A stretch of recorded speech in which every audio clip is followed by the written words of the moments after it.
네, 오늘 함께 보실 말씀은 이제 제목은 하나님의 뜻을 따라라는 제목이에요. 이제 15장 이제 마지막 부분에 왔어요. 로마서가 오늘 부제로는 로마서가 쓰여진 이유, 또 연보, 하나님의 주권 이 세 가지의 주제가 오늘 이제 핵심 키워드 이 세 가지입니다. 오늘은 이 세 가지 중에서 두 가지 포인트만 좀 하려고 해요. 첫 번째 이제 로마서가 쓰여졌던 이유, 두 번째가 연보예요. 연보. 그래서 이 세 가지를 볼 텐데 오늘 본문을 보면서 이런 생각들이 들었어요. 우리가 뭔가 계획하는 게 있잖아요. 내가 소원하는 게 있고 계획하는 것이 있는데 이것들이 실패가 이어질 때가 있어요. 내가 생각한 것과 다르게 결과가 안 좋아요. 실패할 때가 있어요. 그리고 혹은 내가 원하는데 그 길이 열리지 않을 때 그럴 때가 있거든요. 그런 이유에 대한 게 오늘 이 본문에서도 나오는 그런 어떤 주제이기도 해요. 그것을 한마디로 말하면 우리가 성경 이제 우리 교회에서 하는 말로는 하나님 주권이라고 해요. 근데 일상적으로 우리 많이 들었던 말은 그게 뭐냐면 하나님의 큰 그림 많이 들어봤죠. 큰 그림. 그것을 성경에서는 주권이라고 표현하는데 우리가 볼 때는 내가 볼 때는 이게 실패예요. 그래서 시행착오처럼 보여요. 그러나 그 하나님의 큰 그림 안에서는 뭘까요? 다 하나님의 계획 안에 들어있다는 거예요. 하나님의 계획하신 크게는 섭리 또 혹은 하나님의 뜻이 있고 하나님의 의도가 있고 하나님께서 원하셨던 그 갈망이 그 안에 숨겨져 있다 이렇게 보는 거죠. 그것을 하나님의 계획이다, 뜻이다, 목적이다 이런 말로도 표현을 해요. 그러니까 오늘 본문 말씀은 이제 로마서 전체가 하나님의 의도로 이제 적혀 있는데 성경 전체죠. 로마서가 하나님의 뜻 안에서 어떻게 쓰여졌는가. 그리고 더 핵심적인 이유는 두 번째. 오늘은 가장 두드러진 오늘 나누고자 하는 그 주제 중에 가장 민감한 뭘까요? 헌금에 대한 거예요.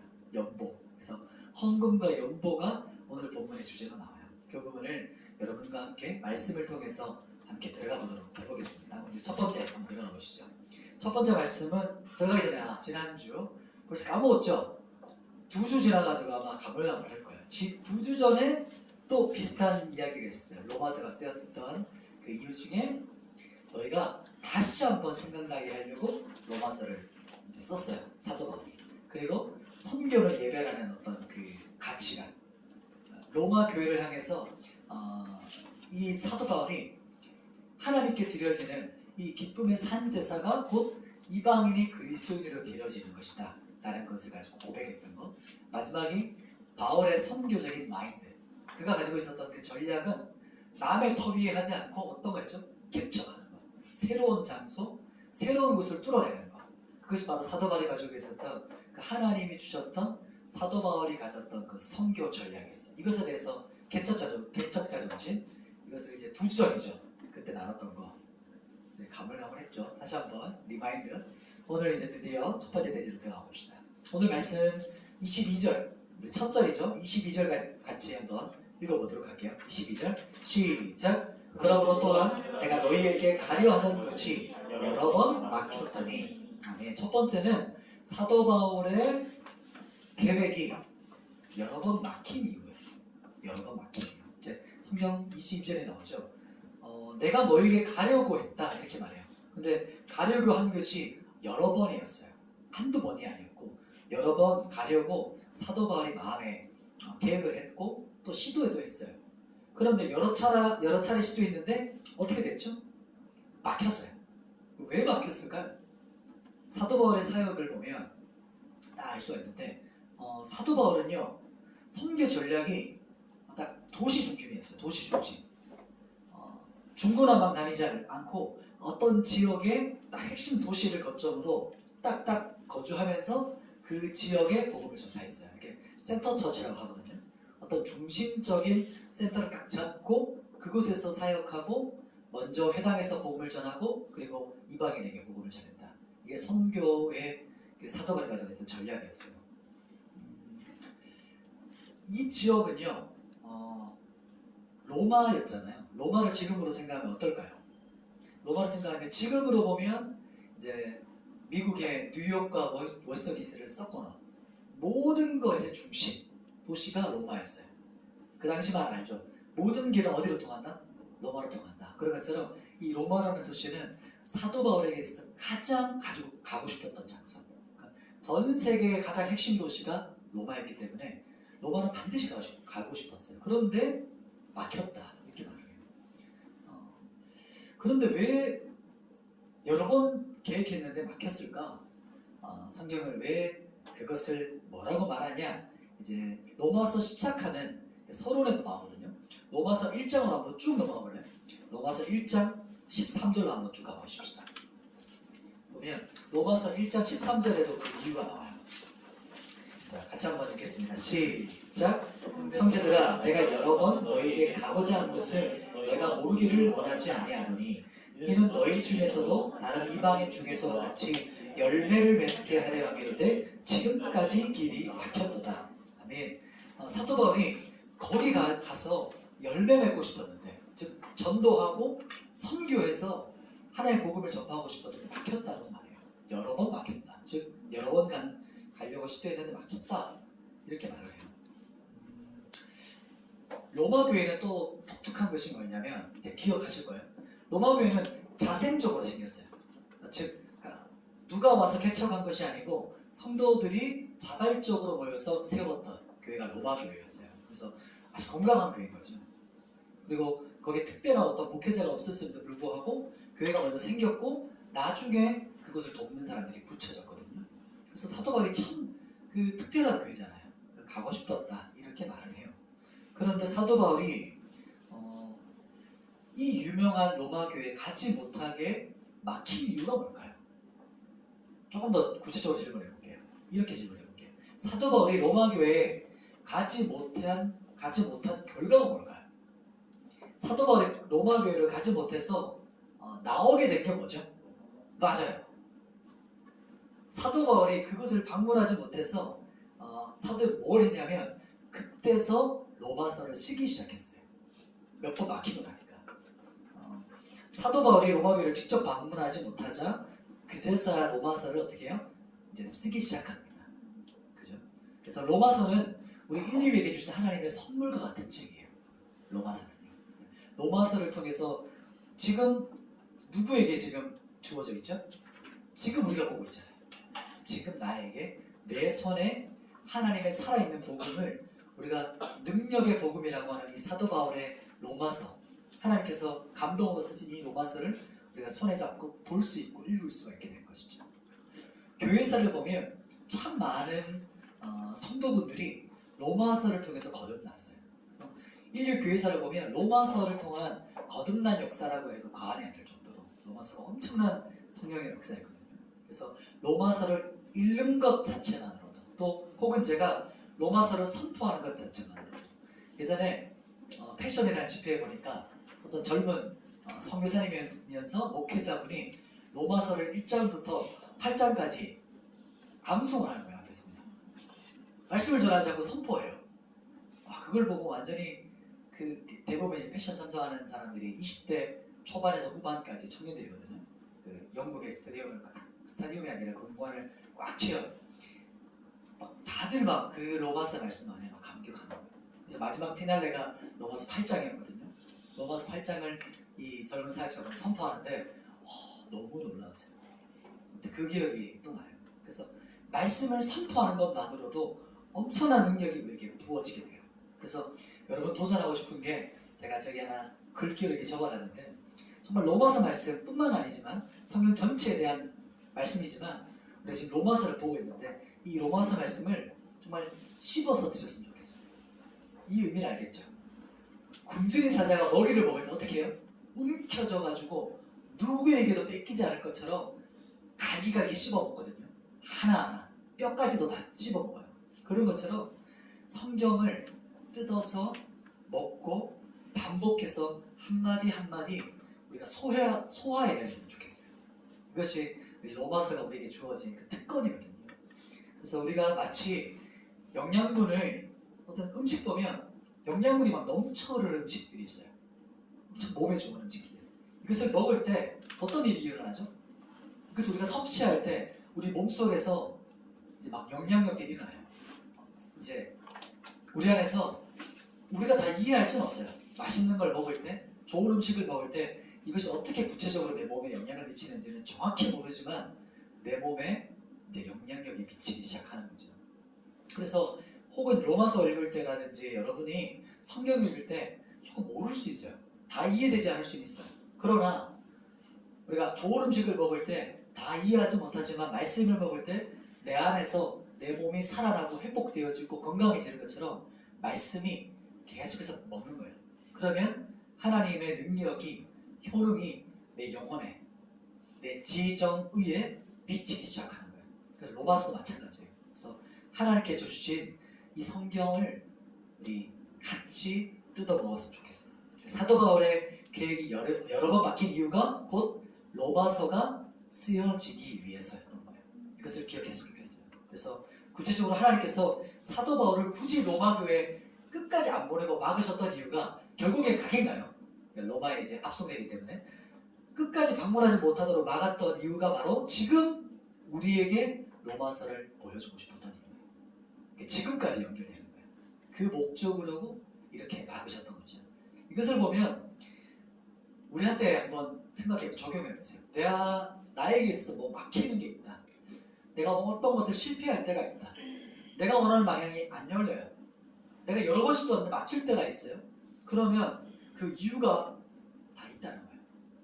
크게 보면 또 하나님께서 내가 생각하는 것도 있고 그러나 하나님이 계획하신 것이 있다는 거예요. 그래서 우리가 어떤 것들을 좌절하고 실패하면 내 계획하는 일에 변수가 생기죠. 그러면 이렇게 한번 생각해 볼 필요가 있어요. 지금 내가 볼 때는 안 좋아. 마음에 안 들어요. 뭐 절망이 되기도 하고 슬프기도 하고 우울해요. 그러나 그것은 반드시 하나님의 큰 계획하심 안에서 하나님 주권 안에서 하나님의 뜻이 있다는 거예요.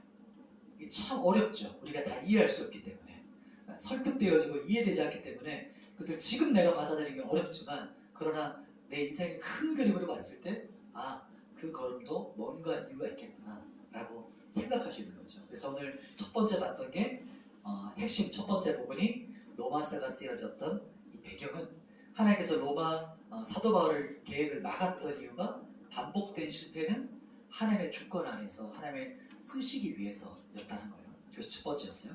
두 번째는 이제 믿음의 열매에 대한 부분을 이제 드디어 헌금 주제입니다. 살펴보도록 할게요.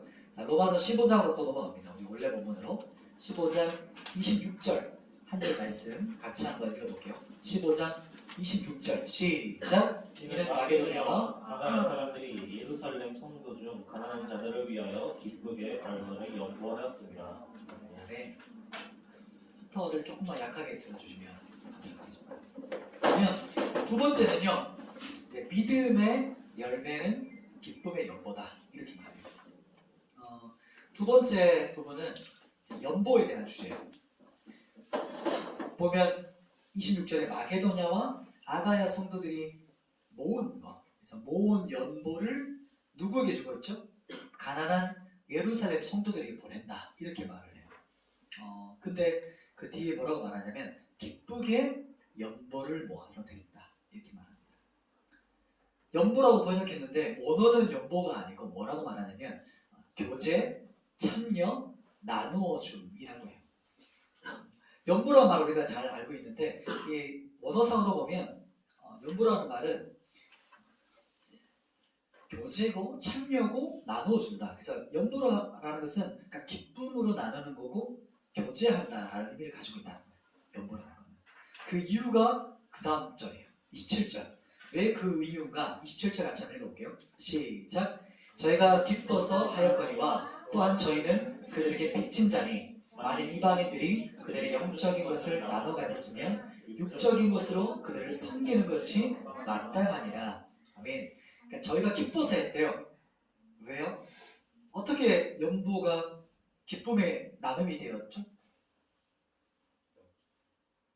27절에 보면 뭐라고 말하냐면 그들에게 내가 어떤 사람이라고 말하죠? 빚진 자라고 말해요. 그들에게 내가 빚진 자야. 이방인들은 유대인 그리스도인들에게 어떤 마음을 가지고 있었다는 거예요? 빚진 자의 마음을 가지고 있었대요. 자, 조금 더 생각해 보세요. 이게 어렵지 않은데 이게 언어들이 연결되어 있기 때문에 조금 이제 그걸 쫙 깨볼게요. 생각해 보십시오. 자, 복음의 빚진 자라는 것을 알았어요. 그러면 그들에게 어떤 복음의 빚진 거였냐면 영적인 것에 대해서 빚졌다고 말해요. 영적인 게 뭐죠, 그러면? 영적인 게 뭐죠? 복음이에요, 복음. 그러니까 복음의 소식을 들어서 이제 본인들이 거듭났잖아요. 그리스도인이었잖아요. 그래서 우리가 영적인 것에 빚진 자다 이렇게 말을 해요. 그래서 유대인들이 복음을 들고 자신들에게 왔고 그 복음을 듣고 새 생명을 우리가 얻었잖아요. 예수님의 생명을 얻었어요. 새 생명을 얻은 이유가 뭐냐면 유대인들이 지금 여기까지 왔다는 거예요. 로마까지 혹은 그 지역까지 와서 우리에게 복음을 전했고 우리를 섬겨줬다. 그래서 그들이 우리에게 전해준 이 생명의 복음을 이제 영적인 것이라고 생각하는 거예요. 여기서. 그러니 영적인 복음을 우리에게 나누어 주었으니 육적인 것들, 육적인 것 어떤 것을 생각할까요? 바로 성경에서는 그 연보라고 하고 그것을 바로 나눔, 헌금이라고 말하는 거예요. 영적인 것을 받았는데 우리가 육적인 것으로 그들을 섬기는 게 어떻다? 마땅하다. 이게 바로 26절, 27절 연결되어지는 이 이야기예요. 즉 영적인 거랑 육적인 걸 하나로 봤다는 거예요. 구분하지 않았어요. 영적인 거니까 그럼 내가 영적으로 봐야지. 마음으로 내가 감사해야지. 여기서 끝내지 않고 영적인 것을 받았으니까 생명의 복음을 내가 들었으니까 우리 형제 자매들이 지금 가난해요. 생계가 어려워. 그 소식을 들었어요. 그러면 우리가 그냥 가만히 보고 있을 수 없지 라고 헌금을 모아서 그들을 도왔다 라고 말하는 거예요. 그러니까 실제로 그냥 돈을 모아서 연보했다는 거예요. 간단하게 말하면. 그러니까 지금으로 보면 헌금이죠. 그들을 섬기는 것이 마땅하다는 말은 그러니까 내가 빚진 거를 갚는 게 마땅하다. 요 이야기가 이해돼요? 길게 설명했다가 한 문장을 했어요. 빚진 것을 갚는 게 마땅해. 이렇게 말하고 있다는 거예요. 영적인 것, 육적인 것 나누지 않았어요. 그러니까 이분법이랑 탁 나누고 이렇게 하지 않았다는 거죠. 연보에 대한 결론이 또 이래요. 28절, 29절 볼까요? 자, 28절과 29절 두 절입니다. 같이 한번 읽어보십시다. 시작. 그러므로 내가 이 일을 마치고 이 열매를 그들에게 확정한 후에 너희에게 불렀다가 서방하러 가리라. 내가 너희에게 나아갈 때 그리스도의 충만한 복을 가지고 갈 줄을 아노라. 아멘. 저는 여기 28절에 사도 바울이 열매라고 표현한 말이 너무 정확하다고 생각해요. 열매라고 표현하거든요. 그러면 사도 바울에게 있어서 열매가 뭐였죠? 지지난주에 한번 나왔는데 기억이 나는지 모르겠어요. 알지? 사도 바울에게 있어서 열매는 선교의 열매죠. 이방인들에게 복음을 전했고 그들이 돌아왔다. 그래서 하나님께 올려드렸던 그 이방인의 영혼이었어요. 그런데 그 열매의 의미가 사도 바울은 여기서 연결시켜요. 이방인들의 연보라고 말하고 있어요. 이방인들의. 즉 사도 바울이 생각하는 열매는 하나예요. 그러니까 복음의 열매가 곧 열매였다. 이렇게 성경이 말해요. 사도 바울은. 그러니까 이게 무슨 말이냐? 진짜 복음을 경험한 사람은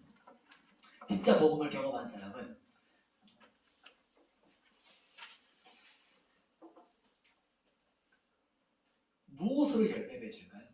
이런 질문이에요. 진짜 복음으로 이 사람이 생명을 받았어요. 그러면 이 사람의 열매가 어떤 것이 맺히냐? 오늘 사도 바울은 열매라고 표현했는데 그것을 연결해서 연보라고 말해요. 연보. 연보는 뭐죠?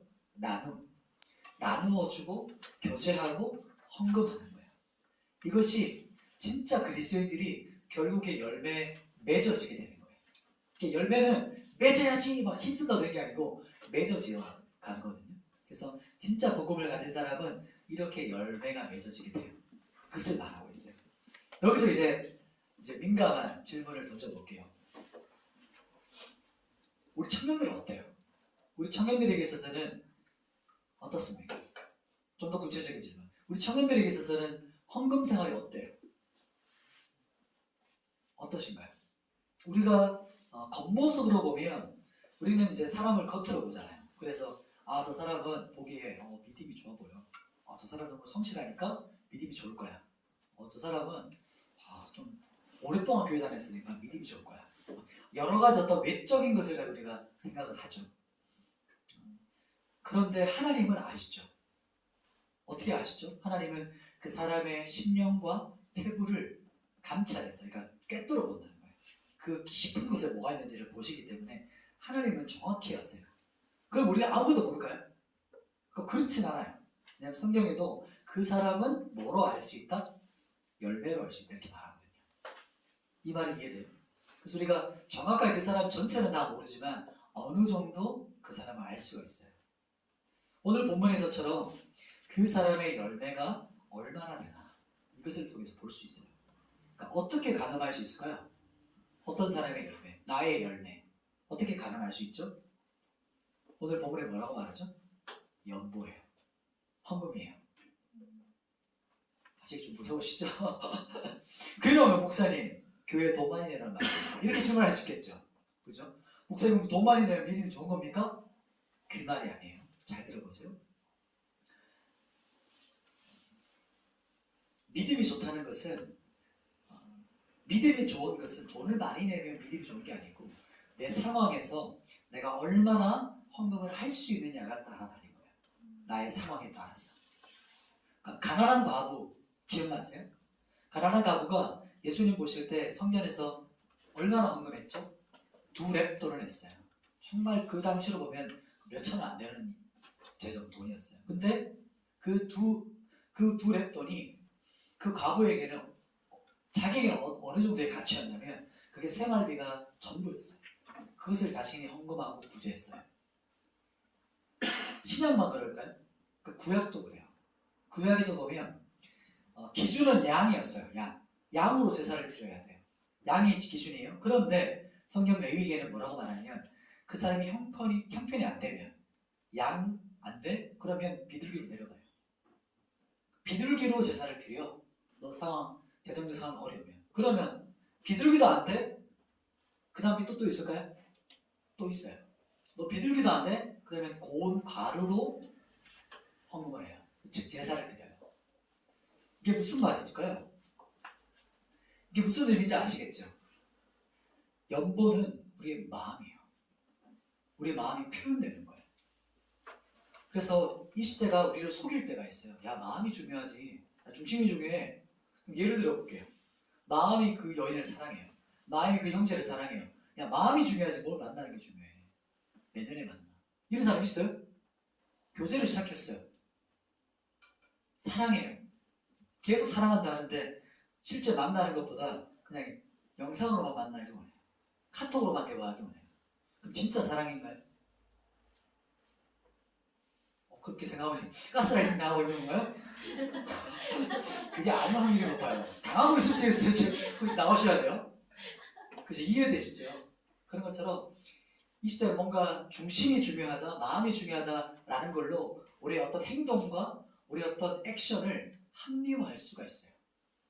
마음이 중요하죠. 그러면 마음이 증명되는 게 행동이에요. 우리는 나누어져 있지 않아요. 연결되어 있어요. 전인격이에요. 우리의 삶에. 그래서 오늘 민감한 주제지만 이 부분을 나누고 싶었어요. 우리 청년들이 그러니까 믿음의 열매는 연보와 헌금이에요. 이거 제가 어떻게 할 수가 없어요. 성경 여기 나와요. 우리가 마음이 중요해요, 목사님. 그게 중요해요. 마음이 중요하니까 헌금으로 나오는 거예요. 그 마음이 표현되는 거예요. 그래서 여러분이 1억, 2억 하면 좋죠. 될 수 있는 사람이 있죠. 될 수도 있는 사람이 있는데 잘 안 되잖아요. 그러면 여러분이 하나님 앞에 또 우리 예수님 피로 값주신 교회를 위해서 내가 할 수 있는 만큼 할 수 있는 거예요. 그걸 해내는 거예요. 그게 우리 마음을 주님께 표현해내는 거예요. 우리 어제 빼빼로 대회였잖아요. 빼빼로 혹시 좋아하는 사람들에게 표현했나요? 안 하셨어요? 힘드셨군요. 네. 어떤 아이들은 그걸로 막 돌리고 막 주잖아요. 그냥 자기 마음 표현하고 싶어서. 마음만 전달할게요. 이렇게 할 수도 있는데 마음을 표현하잖아요. 우리 오늘 또 유초등부 간식이 뭐였어요? 빼빼로였다잖아요. 그만큼 뭔가 표현하고 싶은 거예요. 오늘 사도 바울은 선교의 열매를 맺었던 이방인 그리스도인들에게 그 연보를 받아서 예루살렘 성도에게 전달했어요. 사도 바울이 그것을 연보와 헌금을 받고 뭐라고 말했냐면 이게 열매라고 표현했어요. 열매라고.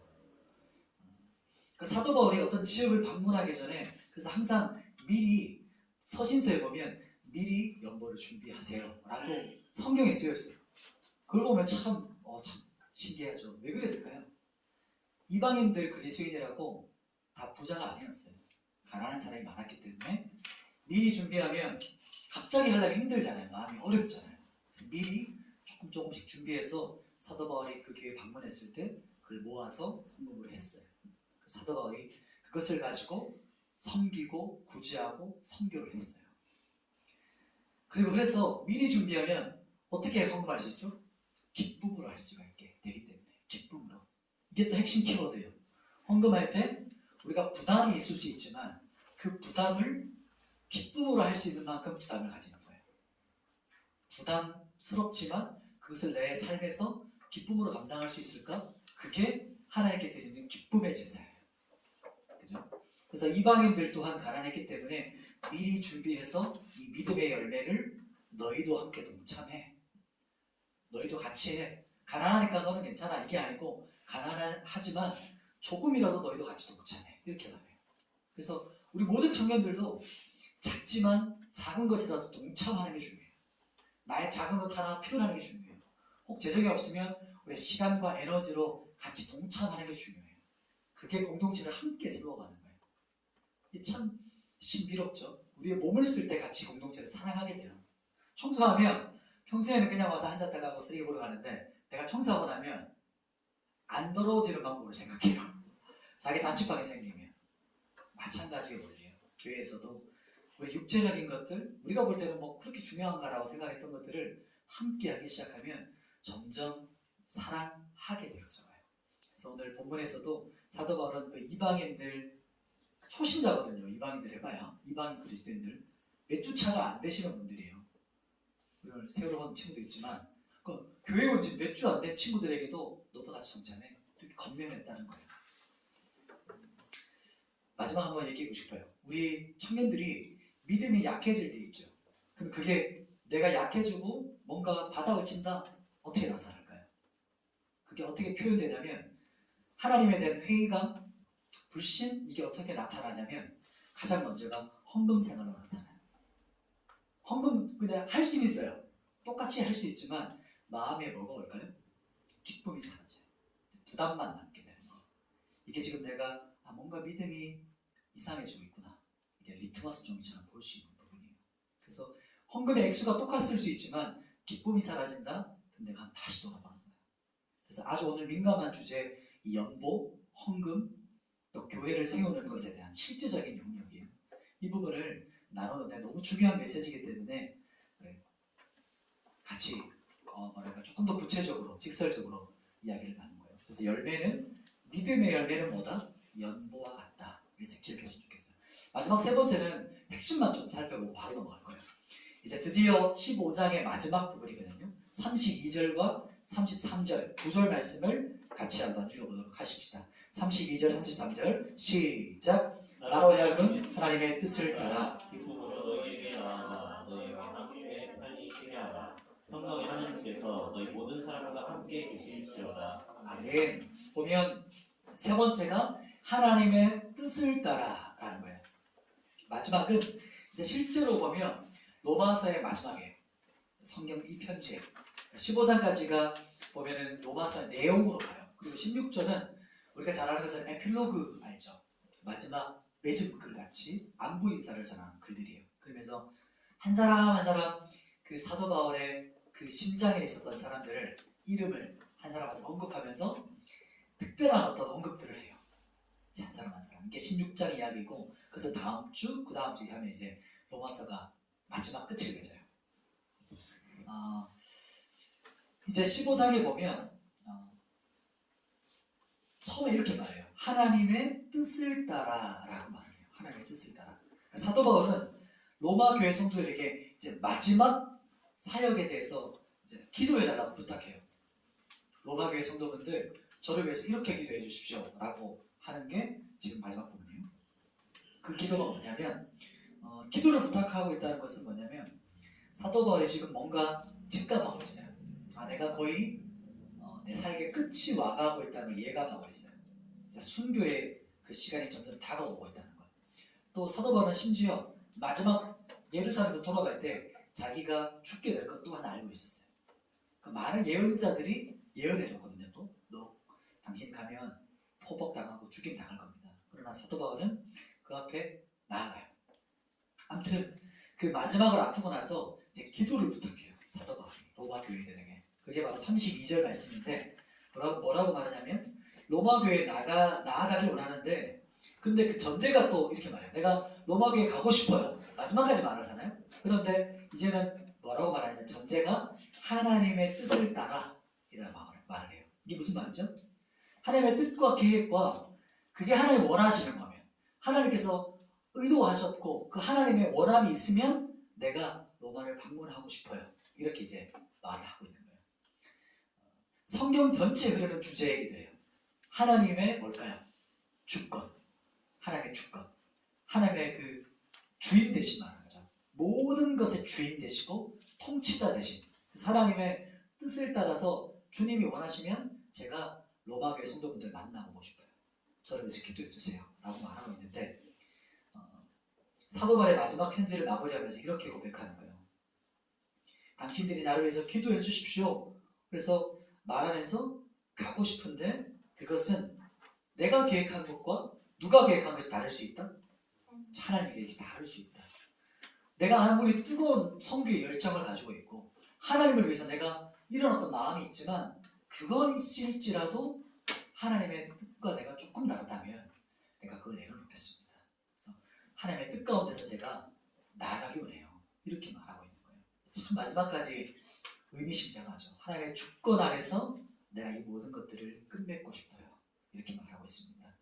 자신이 계획했던 모든 선교와 사역이 정말 하나님의 뜻이면 정말 하나님의 의도시면 하나님의 계획과 하나님의 큰 주권 안에 있다면 제가 이렇게 하고 싶어요 라고 기도를 부탁하면서 마지막 33절 이제 평강의 하나님께서 너희 모든 사람과 함께 계실지어다 하고 축도처럼 아멘 이렇게 화답하면서 로마서가 끝맺음을 맺어요. 실제적인 이제 편지의 결론을 맺죠. 그리고 이제 16장에서는 동역자 주 안에서 함께했던 동역자들의 이름을 다시 한번 리마인드하면서 편지에 영광스러운 이름이 적혀 있어요. 이 적혀있는 이분들은 정말 영광스럽겠죠. 주님 다시 오실 그날까지 성경으로 우리에게 전해지는 이름들이니까 그 부분이 이제 에필로그 형식을 띠고 말씀을 정리하겠습니다. 우리 첫 번째는 뭐였죠? 사도 바울은 계획이 로마 가고 싶었던데 계획이 막혔어요. 실패했던 것처럼 보였어요. 내가 이렇게 해도 도전하는데 왜 안 되지? 근데 그것은 하나님의 주권 안에 있었던 하나님의 뜻이었어요. 왜냐하면 지금 누구에게? 나에게. 지금 우리에게 이 로마서에 있는 그 복음의 능력, 복음의 생명을 지금 나에게 주고 싶으셨던 거예요. 이 핵심 엑기스를, 복음의 엑기스를 사도 바울을 통해서 하나님께서 적게 하셨던 것이 바로 막으셨던 이유였다. 그리고 두 번째는 뭐였죠? 믿음의 열매는 곧 뭐다? 기쁨의 연보다, 헌금이다. 그리고 우리 육체적인, 실제적인 우리의 헌신을 말하는 거예요. 그래서 진짜 복음을 경험한 사람은 그 열매가 무엇으로 나타나냐면 열매가 연보고 나눔이고 교제로 나타나는 거예요. 얼마나 성도들과 함께 교제하는가, 얼마나 구제하고 함께 나누는가, 실제적인 우리의 헌신을 하느냐. 오늘 설거지 했죠? 그게 바로 이런 열매로 나타나는 거예요. 별거 아닌 것처럼 보여요. 근데 하고 나서 기쁨으로 하면 그게 진짜 열매고 화가 나. 그게 이제 조금 좀 돌아봐야 되는 거죠. 지금 상황을. 그죠? 그게 이제 우리의 리트머스 종이 같은 거예요. 우리 지금 상태를. 세 번째가 뭐였죠? 마지막 부분이 하나님의 뜻을 따라. 모든 것이 하나님의 주권, 하나님의 뜻, 하나님의 의도, 목적하심 안에서 주님이 결정하시는데 우리가 따라가겠습니다. 그게 사도 바울의 마음이었고, 그래서 내가 너에게 가서 함께 하기 원한다. 그러나 하나님의 뜻이 있으면 이렇게 말을 하고 있어요. 우리 함께 찬양하면서 오늘 말씀을 기억했으면 좋겠고 우리 고백하면서 나갔으면 좋겠어요. 우리 찬양할 때 우리 준비한 헌금 있죠. 오늘 또 특별히 헌금이네요, 그죠? 그리고 다음 주